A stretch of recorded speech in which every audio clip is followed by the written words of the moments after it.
The pistol squat. In my opinion, one of the easier calisthenic skills. Well, depending how often you skip leg day. I gotta admit, I don't really like training legs and I find excuses on a daily basis. So I had a harder time learning the pistol squat than, for example, the dragon flag. However, let's dive into it. Let's talk about the technique first. The pistol squat engages basically every single muscle in your leg. Surprise, surprise. But also your core. The main muscles engaged though are your quads, glutes, hamstrings and calves. In the starting position, you stand straight, arms facing forward and one leg is elevated and parallel to your arms. Make sure to not tilt your standing foot but keep it facing to the front. The pistol squat is divided into two phases. In the eccentric phase, which is nothing else than going down, it just sounds fancier, your hamstring muscle is strongly activated while your glutes and core balance you out and keep you straight. All muscles around every joint are engaged to keep stability as well, and your quad is lengthening. The concentric phase, or going up, shortens your quad muscles in the most painful way. As you are fighting against gravity, every single muscle in your leg is fighting to get you back to the starting position. During all phases, your core muscles maintain an upright position. Regarding your upper body, it will automatically bend slightly forward as you go down, which is also completely fine. Just don't exaggerate. Alright, that was the technique in theory. Now let's talk about the steps. Make sure to do at least 15 to 20 repetitions of each exercise before you continue to the next step. And of course, don't forget to have a proper warm-up. Step number 1 are regular squats, which you should be already quite comfortable in. The pistol squat puts a lot of stress on your muscles. One leg is basically lifting your whole body. So it's best in the beginning to distribute the weight and start with normal squats, and then continue with deep squats.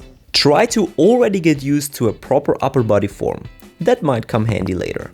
Step number 2 is a super important one, squat negatives. This is a fantastic exercise as negative squats will tear every single muscle cell apart. I speak from experience that this exercise greatly boosts stability and also reduces your risk for injuries. Go down for at least 5 seconds and go up explosive but controlled. Another great exercise are side lunges, which you can and should include into your routine. Step number 3, let me call them half pistol squats. Also an exercise to build up strength and stability. But at the same time, we already approach the full pistol squat. Generally, I'm not a fan of doing exercises with not the full range of motion, but that's kind of an exception as the pistol squat requires also some balance. For many people, keeping balance and coordination is a huge problem while going down, so it's not a bad idea to get used to the eccentric movement. The mobility needed in having one leg stretched out like this can be quite challenging. That's why you can alternatively stand on an elevation and push one leg to the side instead of front. But while going down, sweep your leg forward and approach the full 90-degree angle. If that is too difficult and you keep having problems with the balance, try this exercise. Stand still, slightly bend your standing leg and elevate the other leg and hold the position. Step number 4 is the assisted pistol squat. It can be a very good but at the same time bad preparation for the regular pistol squat. Why good? Because it mimics the whole muscle activation very well. Why bad? You can cheat a lot and sabotage the benefits from this exercise. Grab an object in your near surrounding and do the full move slowly. It's super important to use as less upper body strength as possible for this move. That's what I mean with manipulating yourself.